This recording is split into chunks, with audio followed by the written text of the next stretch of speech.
Hello everyone and welcome to today's show. I'm Toby, joined by Chunks, and we are bringing you the monthly showdown here at G-Loot. And Chunks, I am excited for this one. Not only are there a lot of exciting and really good teams playing in this month's showdown, but also we are playing for spots at the Super Week.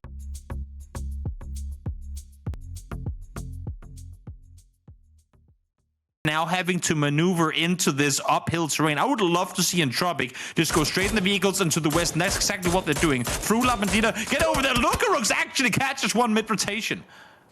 Nicely done there as he tries to follow up with the second. The fire does get returned. The spray, though, starting to come close. Unfortunately, not connecting in the way he maybe would have hoped. Never mind. Nice one with the mini. Can he follow it up with the second, seemingly? The thing is, I don't think they're aware. I do not think they're aware that Nailub is up this close. You can see the Entropiq players, QPE and Lucarux, both shooting up towards the guys in Minas. Nailub continuing to push on forward. Barrel and MK in hand with full level 3 gear as well. It does not get more dangerous than this. Really peeks on over, spots one, gets the knock in an instant, gets the flush to follow, especially not when you haven't had a chance to clear out the opponents earlier. You're running side by side with opponents, trying to fight people in front of you as well. Ivers able to get not April down, Ghetto Gang out of this one. But now Entropiq, they know there's knocks and they want those kills converted. Yeah. 2 on the board so far for them. And if Entropiq have their way, a whole lot more to come. Yeah, Olsing didn't do enough damage to stay alive, but he sure did enough damage to make for an aggressive attack opportunity for the Entropiq team. 2 players already up close. One spot in the open, that's Lucarux. Very much exposed. Lampinut, though, unfortunately not able to connect the spray there. Only a few bullets hidden. QPE up close with the M4 in hand. Ivers on the hillside as well. Maybe now they're realizing that they bit off a bit more they could chew. The nade comes out close, but not quite effectively. QBE, though, with a nice nade of his own to take down Curse. Flashbang follows through the window as Marcel just waiting. If only QBE knew exactly where that player was, he would have capitalized. Knows where it is now. Goes to pre-fire. Follows it up with the second, but it's just not enough as the frag grenade lands close. QBE out on his own. The position's given away. This fight has really turned in the way of N2P. Never mind. QB with the spray finishes off the job, and well, talk about the caster curse. But they are going to have to make a move before the circle completely closes if they want to avoid taking blue damage. Nail it, though. Well, it's vehicle damage he needs to be careful from. Archie is there to find the knock and immediately confirms it with the kill. Not the way you want to be going down, but gotta give Intrepid Fox their credit, though, to be able to make it into top 7. A couple kills to go alongside it. Impressive, showing a certain level of consistency. Now only a few more games to go to keep that pace up. It's a promising sign for them. Ivers, though, unfortunately will go down, spotted out in the open. Ruin, no real surprises that he's able to pick up that kill. But how much does he know about the positions of the rest of Entropiq? He sees QBE and will engage. That frag grenade goes over the top in the direction of Pink Pony. It isn't quite able to land and find any knocks, but they are preoccupied with picking Zorf up to really defend from Entropiq. Yeah, this is a tough position to maintain control if you're relying on the other teams around you to hold off for you if you're opting to play fully inside. That is Ghetto Gang finding their kill number 10. In the meantime, QB, double headshot comes through, extends, falls down to his knees. Lucarux is on the other side, but as you can see here, they have to vault on over in order to get in, unless if they want to push in from the east side. And now with the flashes being thrown forward, they're starting to aggress. QBE, though, should probably wait for his teammate before he makes the wrap around the side of the building. Archie's in a nice position here. Let's see if we can find one, maybe even the double, as they make this fights. The first gets traded immediately, but solid hold. Needs help from his teammate now, though. Where, oh, where are you, Sorf? Your teammates need you. QB starting to move around the back. It really is a 1v1 now, but both players are going to be picking up teammates. If Lucarux is able to get picked up ever so slightly first, then it could give Entropiq that opportunity that they needed to make a move, but instead Lucarux is going to hold behind the wall, go for the heal. Don't forget as well, look down at that mini-map, Toby. Howler's starting to move in from the southwest, so whoever does end up winning this fight might not have it so easy. After all, QBE just jiggle peeking out, being ever so cautious, but he is spotted by Zorf, down to low HP and completely out of it. Ruin takes it down Lucarux, Ballista or Entropiq really have to make a move just yet, but it looks like Entropiq are going to be the first ones to do so.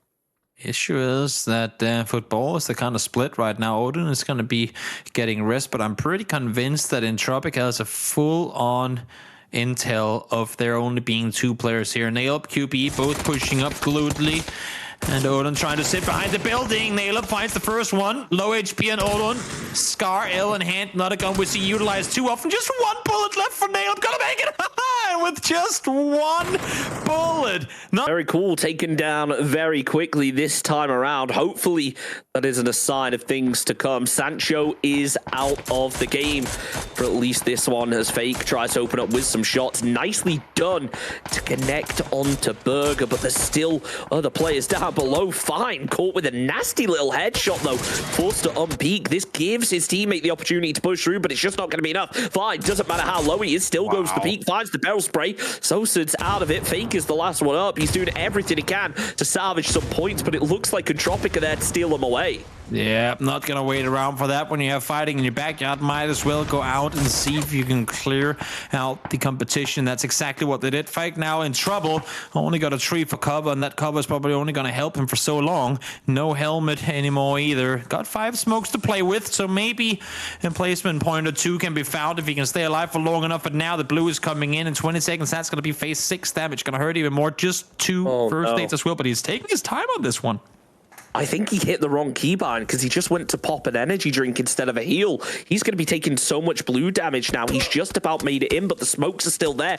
Goes pop another heal. Well, Sammy's landed a shot. It's going to be down to just 1 tick, and he barely makes it through, but the next zone has popped, and look how much more blue damage he's actually taking now. Know every nook and cranny that are really able to make it work. Look at this from Nail Up right now. This is such confidence to actually aggressively push into this position right up towards Nootropics, knowing there's players over here, knowing that you have a little bit of a plateau. As now the nades come through. Like that, it's all over. QBE, Hobbits working together alongside the... I was gonna say, I mean, as ironic as it sounds when you're a dead center circle and you can shoot at literally everything, this is where you gotta play. I don't want to say passive, but play very careful. If you start getting knocked now, you could easily get in trouble. In the meantime, Hobbits continues his sprays on down. QPE able to tag a foot, but can't find more than that. Pin now trying to see if he can help his teammate, who is currently probed down behind the vehicle. Ivers going for the res. Buggy not gonna allow him to get all the way down there. I don't think there are any reses coming through, but here comes the push from above. Toxic players full speed forward. Sammy finds 1. Layers gets the 2nd. It would be absolutely absurd if Entropiq somehow wins this. The fact that they're holding them back right now is utterly insane. But I think, honestly, Pink Pony, they know they're in a 4v2, obviously. There's only 6 players left alive. But they're playing this wisely. There's no reason to risk it. They know what's at stake. They know how well they have to perform in order to win this, and they know what they're up against. IFS does go down. They have to make the play eventually, and now Lookarooks, well, I know exactly where you are, but still, Pink Pony not taking chances. They will get the final kill, though. Yeah, it doesn't seem like it's going to go well, but at the same time, they've somehow made it this far. You can see actually on the minimap, Lookarooks is going to start giving chase here. I think they realize that it is going to be a 4-man in a car. He's maybe trying to chase them towards QBE as he switches over to that MK12. Nice knock onto Novik. That's 1 player down. Can they follow it up with a 2nd? I'd be surprised if Polish Power actually push onto this. I think they have themselves a little bit of a dip on that northern side that they are able to work with. Pink Pony, though, they have no choice but to push.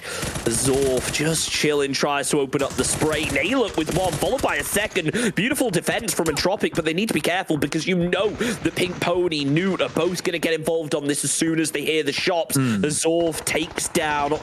QB is out of the fight. The smokes are coming through. I'm not sure whether it's going to be enough to revive in time, but Pink Pony, they have been distracted, thankfully, because of Bogan. Yep, very convenient for Entropiq. Might actually be able to get a player back on the feet. As I say that, Saul full speed forward, knows there, kills up for grabs, and here still has 2 nades, not up to throw him now. He does. That first one ain't gonna be doing a whole lot of damage, unfortunately, but here comes the Pink Pony push. First place, second place, fighting one another. Saul, first one to go down to the nade.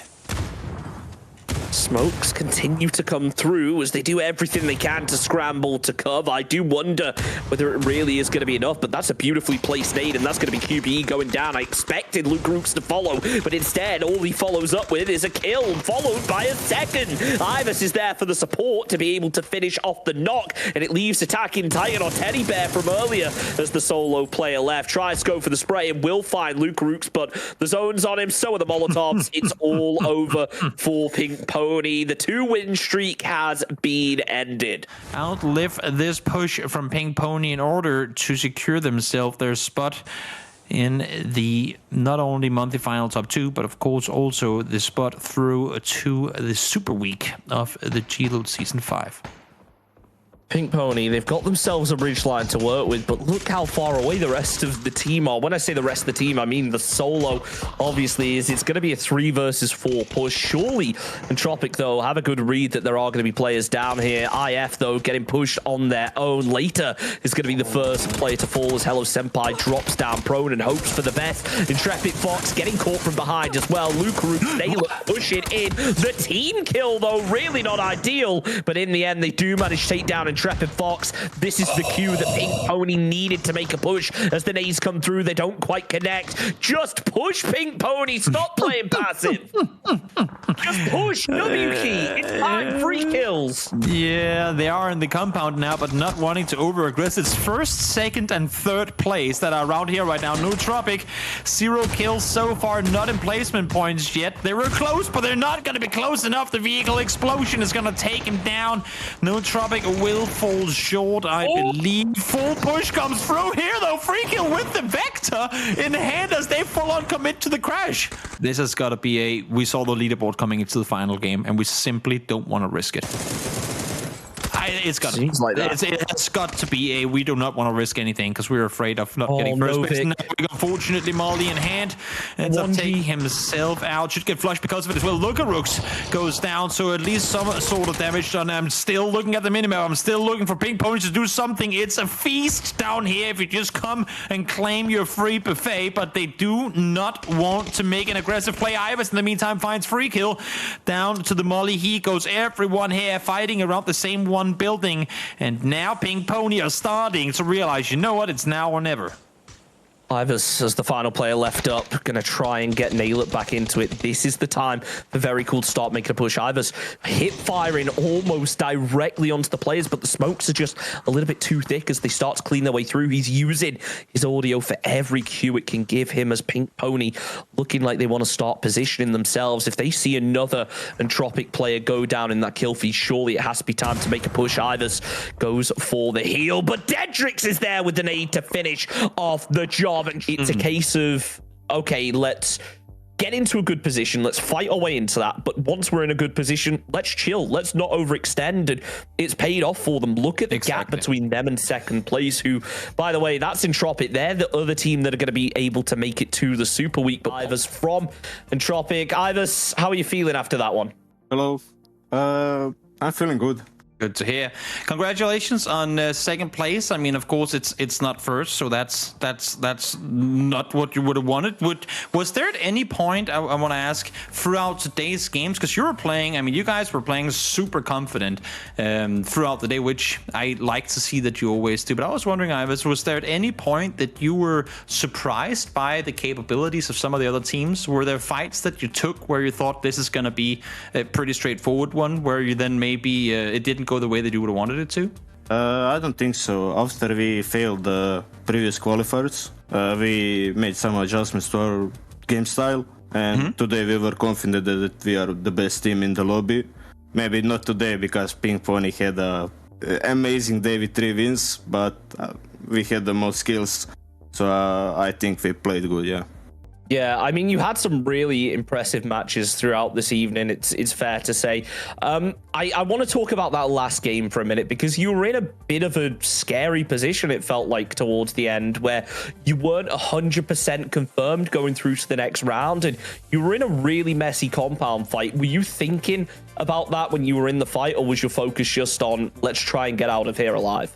Okay, so we knew that the Greek team, Entropiq Fox, there were 2 men, and we scouted that compound, and we only saw 2 guys, so it was only could be them. So after we were out of the zone, we made a call to crash them, and after that, I don't know, maybe 5 or 4 teams after us crashed that compound, and it was chaotic. Yeah, I do want to ask as well, Ivers. It seems that Entropiq definitely have a very aggressive playstyle. Once you guys get going, it feels like there's no stopping you in terms of the frags. But Pink Pony had kind of the opposite. Do you think in the long term, Pink Pony's strategy of maybe playing a bit more passive when they're in those situations where they don't need to fight is going to work out better in the long run? Or do you think that you can keep up that momentum in terms of being able to put out those numbers and get those kills? It really depends, because if you have the zone and you don't need to fight, then probably it's the best option to not fight and wait for the end game and take those 10 placement points, of course. But if, for example, for us, if we don't have the zone, we need to make the most out of that game. So we are going for the all kills we can get. Sounds good. One final question from me here today, is there anything that you are going to be doing different from how you played today coming into the Super Week? Probably we are gonna need to make some analysis on other teams who qualified, but I think we made some adjustments, and right now we are confident. Sounds good. Always great to have the confidence and understand that you have it, because you guys played phenomenally. So, any final shout outs you want to do to the fans and the viewers at home? Yeah, I want to thank our friends, especially Czech and the Balkan guys. I want to thank Entropiq and all the sponsors. And that's it. See you next week.